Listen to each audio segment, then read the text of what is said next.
Okay, so the story that we broke earlier today was that the hostess company is going out of business. It is 3 hours later, and the shelf that used to have all the Twinkies is now completely empty. More details at 6. GRCC police have already confiscated 20 boards alone this week. It is illegal to ride a skateboard here on campus. If caught, not only will you have your skateboard taken from you, you'll have to pay a hefty fine. Campus police are just trying to stress the importance of safety here. 17 boards are lined up in the lobby of the GRCC Police Department. These boards were taken from riders who were caught riding on campus just this week. Early Tuesday morning, police say a longboarder was in the Boswick ramp about 2 a.m. When he went to jump on a wall, he lost his balance and fell 54 feet. Identified by friends as Jonathan Christiniak, he is suffering internal injuries, a collapsed lung, broken back, and damaged right foot. Public Safety Officer Scott Merlot said boarders show up late at night long after police crew are done patrolling the area. The city police has chosen to step in to help with the problem.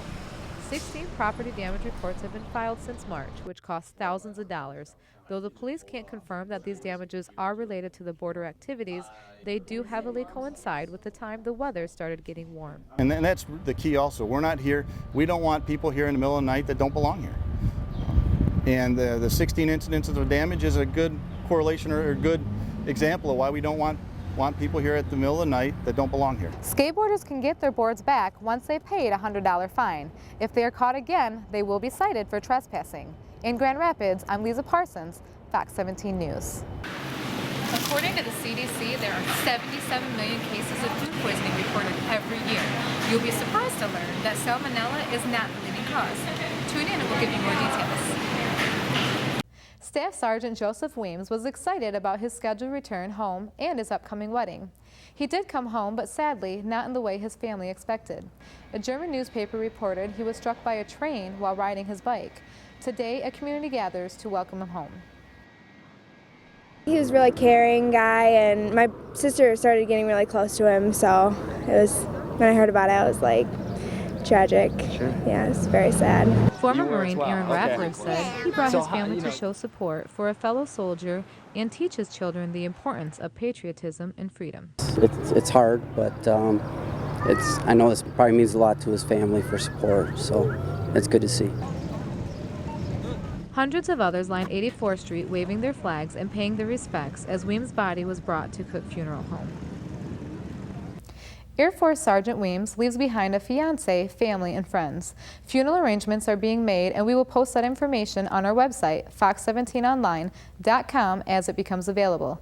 Reporting for Fox 17, I'm Liza Parsons. Hello, I'm standing here today with Pete Marin in downtown Cleveland, and I would like to first off ask you what inspired your lawn display. The reason why I wanted to build it was for my son. It was actually for my son. My son being a very big Transformer fan, just like me. I've always been decorating for Halloween the scariest things imaginable, and I just got kind of tired of doing the same old scary, gory things. I wanted to do something different. Optimus Prime is 17 feet tall.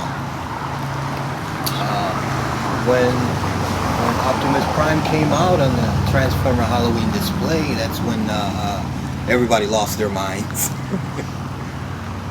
He is 17 feet tall. From that point and after, it just became an annual thing. So if you're not too booked for Halloween, come out and check out the display. It is really fun to see live and in person. It's really tall.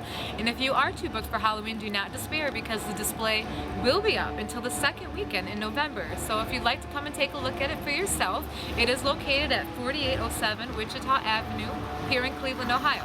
Reporting live for WKLP News, I'm Lisa Parsons.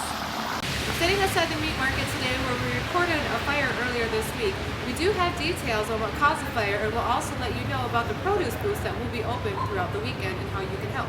Tune in. Measuring at 12 feet wide by 7 feet deep, This is what city workers normally encounter on a daily basis here when it comes to water main breaks. The resident here was backing out of the driveway and saw the ground sink in front of him. The city workers I talked to who did not want to go on camera said that with the winter months with freezing and thawing taking place, this normally happens about 2 to 3 times a day. Luckily, with this incident, nobody was hurt. I was also told a lot of the water pipelines are over 100 years old in the Cleveland area, so they're expecting to see this kind of thing happen a lot more often.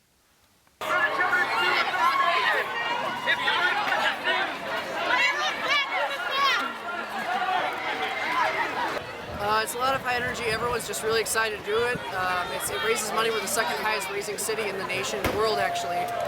It's just we have a lot of fun. It goes to a great cause. It's kids with cancer. There's no better reason to raise money.